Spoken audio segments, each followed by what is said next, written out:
जिक्र अभी किया भी गया है, बताया भी गया है कि इतने सुझाव उस पर आए और इतने सम्मिलित किए गए बजट के अंदर, वो उसके ऊपर पूरी तरह से बताया गया है।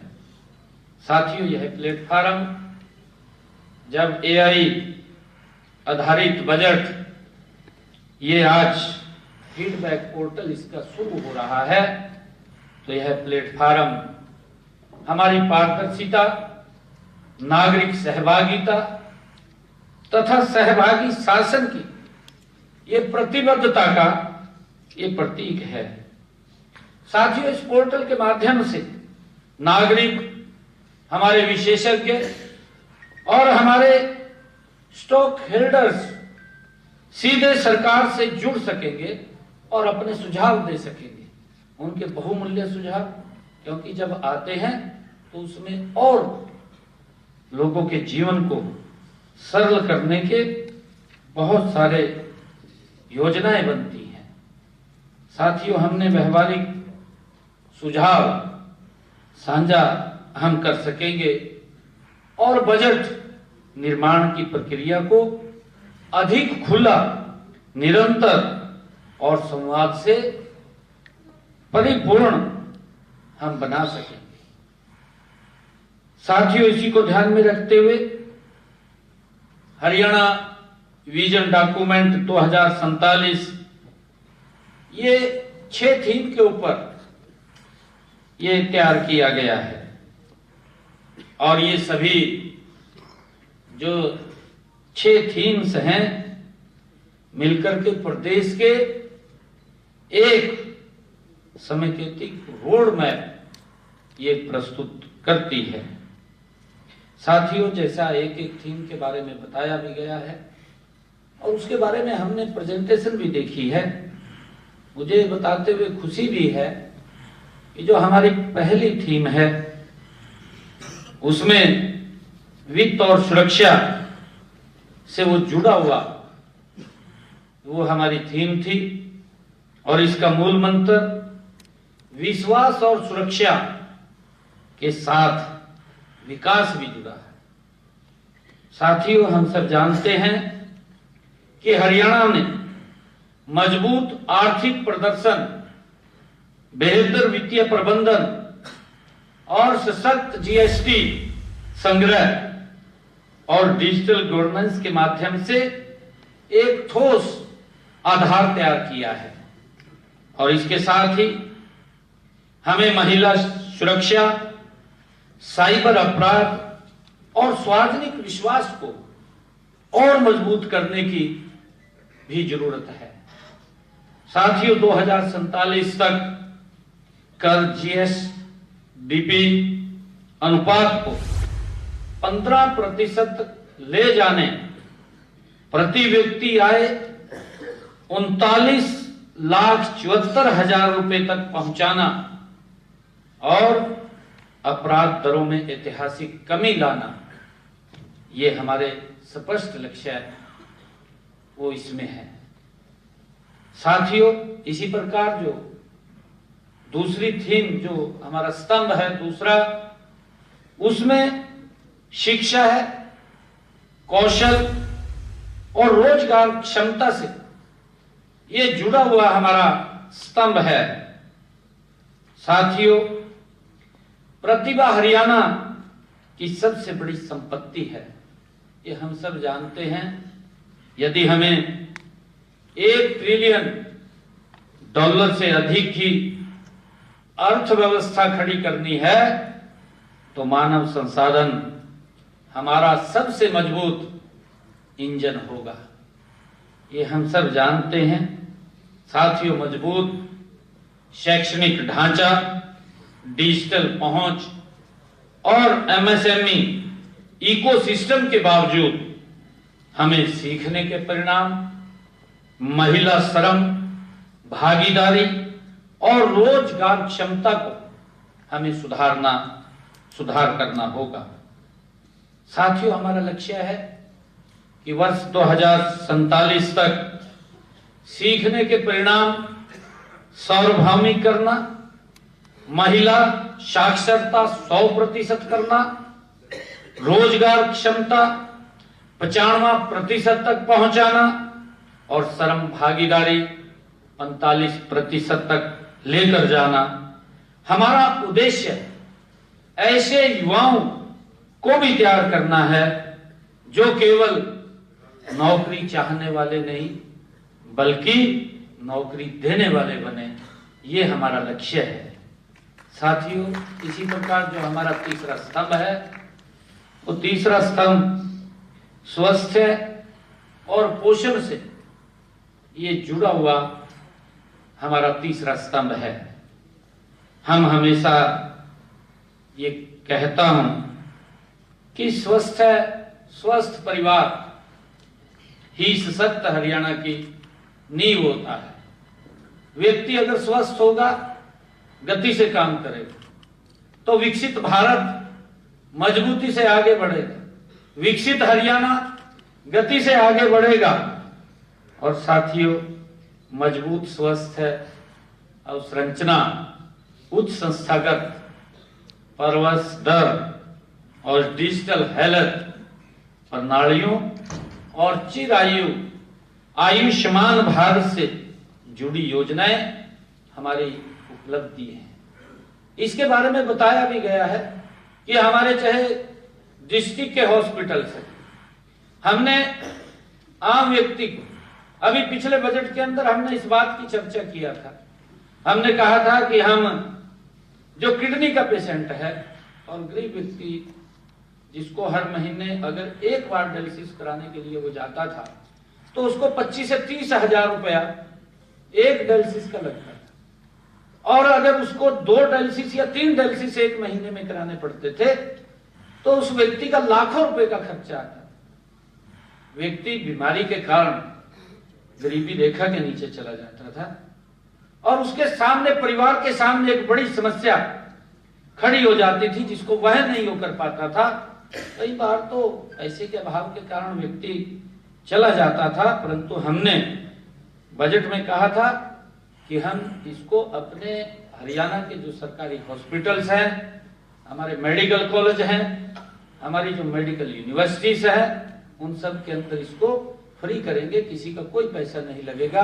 और आज मुझे खुशी है कि हमने जब बजट में कहा, अपने संकल्प पत्र में हमने कहा, आज हरियाणा में किसी व्यक्ति का डायलिसिस का कोई पैसा नहीं लगता, आज उसका मुफ्त में इलाज हो रहा है।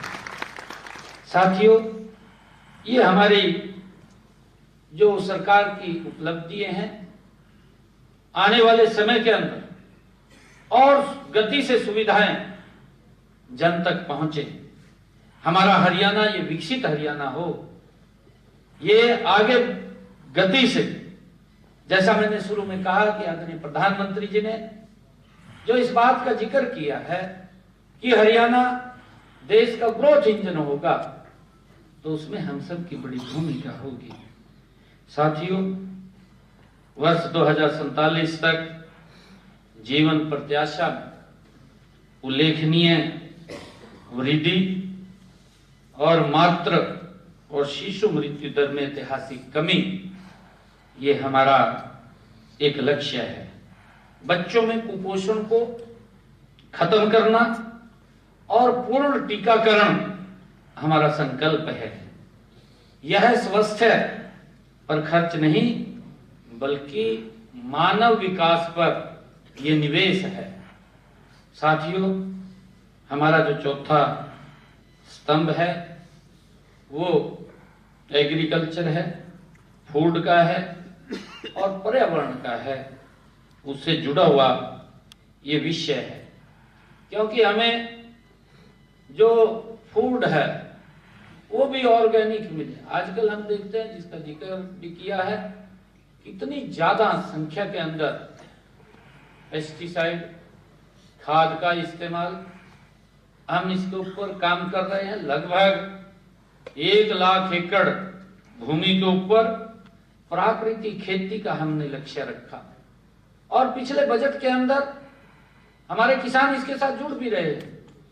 हमने ये भी कहा है कि अगर जो प्राकृतिक खेती करेगा 1 एकड़ तक, 1 एकड़ भी करेगा, अगर वो गाय लेगा तो उस गाय के लिए भी 30,000 रुपया उस किसान को दिया जाएगा, ताकि वो इस प्राकृतिक खेती को और ज्यादा उसको आगे बढ़ा सके।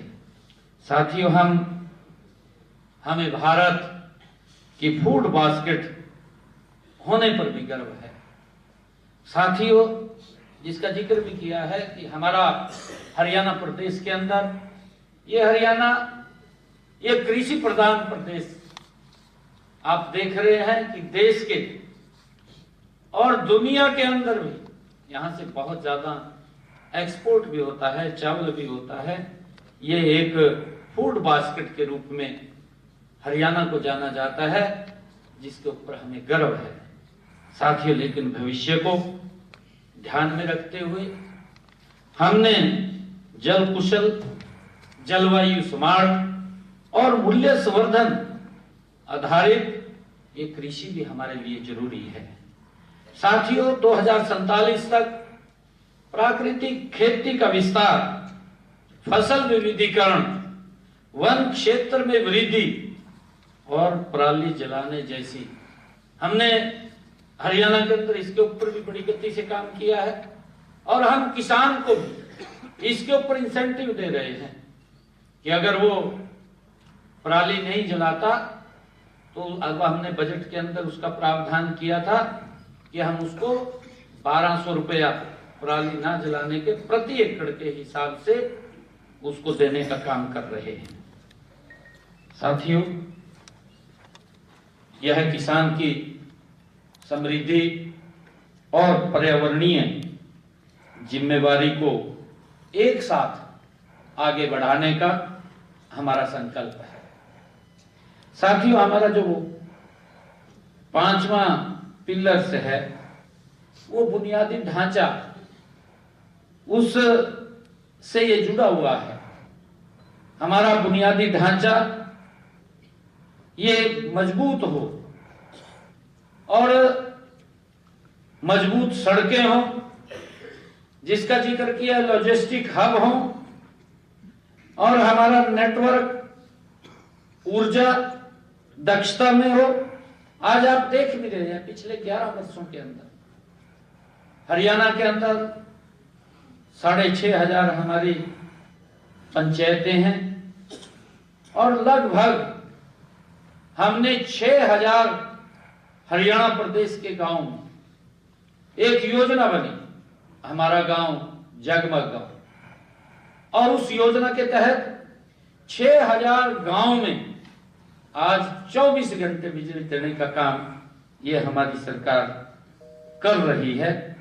और मुझे खुशी है क्योंकि लंबे समय तक इसके ऊपर चर्चा होती रही, कैसे सुधार होगा, परंतु वो सुधार उस गति से नहीं हो पाए जिस गति से होना चाहिए था। परंतु आदरणीय मोदी जी के नेतृत्व में हमारी सरकार ने 11 वर्षों में गति से इस तरफ हम बढ़े हैं।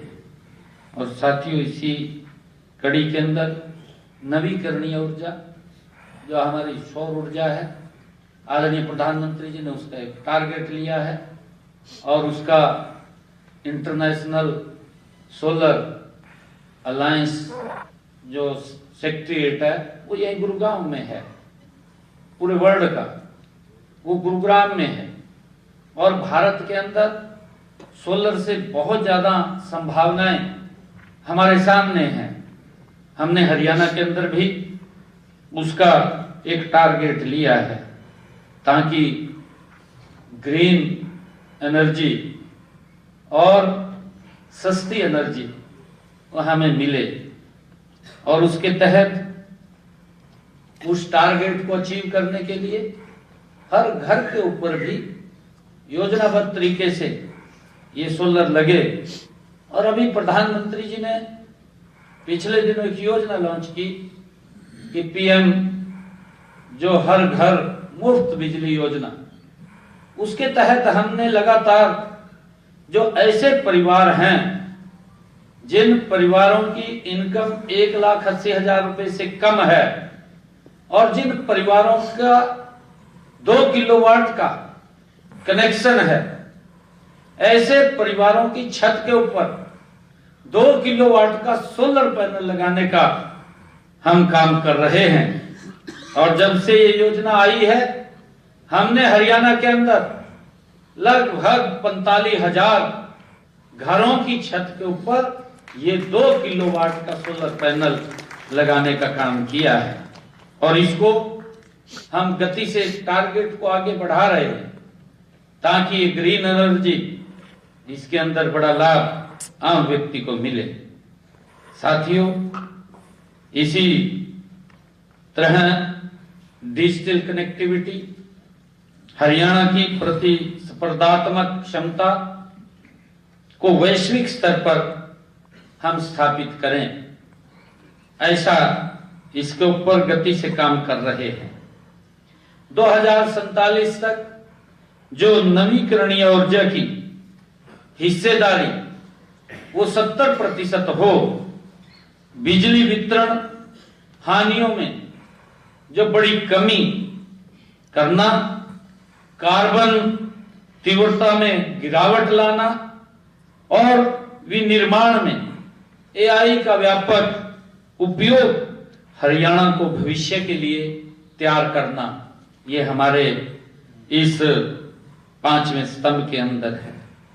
साथियों, जो हमारा छठा स्तंभ जो हमने देखा भी है, उसमें हमारा क्षेत्रीय विकास और स्थानीय स्वशासन से